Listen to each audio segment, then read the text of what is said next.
Welcome to Daily Dose Radio, a 5-minute devotional podcast studying the Psalms verse by verse. Broadcast from the ever-beautiful Sharonville, Ohio, on the sunny side of Cincinnati. Hey, welcome back to Daily Dose Radio. This is the home for organic, MSG-free Bible study, the best on the interweb.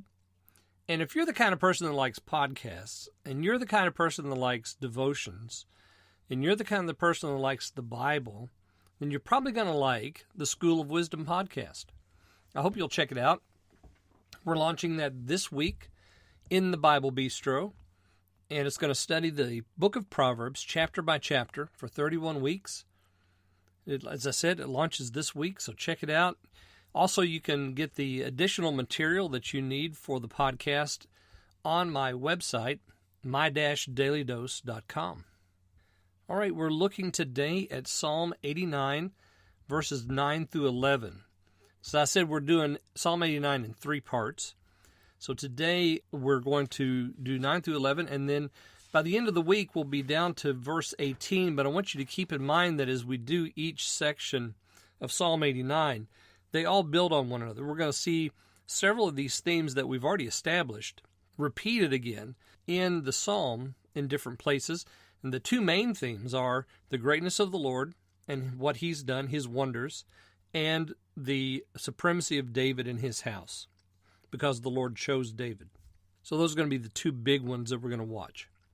Okay, so today we're still in this section. The psalmist Ethan, he has said, "The Lord, the heavens will praise thy wonders, O Lord, thy faithfulness also in the congregation of the saints." That idea of faithfulness of the Lord and His strength has been emphasized so far. We're going to see it even further emphasized here in 9 through 11. "Thou rulest the raging of the sea. When the waves thereof arise, thou stillest them. Thou hast broken Rahab in pieces, as one that is slain. Thou hast scattered thine enemies with thy strong arm. The heavens are thine, the earth also is thine. As for the world and the fullness thereof, thou hast founded them." 9 and 10 and 11, we have the Lord being spoken of in the second person. You rule the sea. You still them. You broke Rahab. You scattered your enemies. The heavens are yours. The earth is yours. The world and all the fullness thereof. You founded them. So we have this over and over again, this repeat of what the Lord has and what He's done. So we start with verse 9.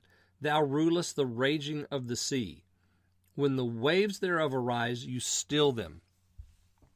Now this can point us right back to the very first chapter in the book of Genesis. In Genesis chapter 1, you had the Lord creating the heaven and earth, and the earth was without form and void, and darkness was upon the face of the deep. And then the Spirit of God hovers then over those waters, and God begins to create. So the ruling of the raging of the sea, this is what could be referred to here in this passage, verse 9. The waves arise, you still them. So God is in control. Even in the chaos prior to creation, God is over all. He overrules everything. Verse 10, you broken Rahab in pieces. I don't know, when was it, last week or week before last, we had Rahab in Psalm 88 or Psalm 87, and I said back then, this is Egypt. Well, this is again Egypt. This is a word that describes Egypt. Broken Rahab in pieces, and what a wonderful way to describe how God delivered His people, because He did break Egypt into pieces. You've scattered your enemies with thy strong arm. Of course, again, we have the Hebrew parallelism. You broke Rahab, you've scattered thine enemies. It wasn't Israel's enemies, it was God's enemies, because they said no to Him. Verse 11, the heavens are thine, the earth also is thine. As for the world and the fullness thereof, thou hast founded them. We go back again to creation. So what God has done in creation is declared here, because remember, His faithfulness reaches into the very heavens. This is the God that the psalmist is praising. All right, so join me again tomorrow, and we'll pick up right there in we're going to pick up in verse 12 and read some more about the greatness of our God. I'll see you then on Daily Dose Radio. Thanks for listening to Daily Dose Radio. I'm David Smith. The music today has been performed by the Bluegrass Experiment. Thanks again for listening. I'll see you next time on Daily Dose Radio.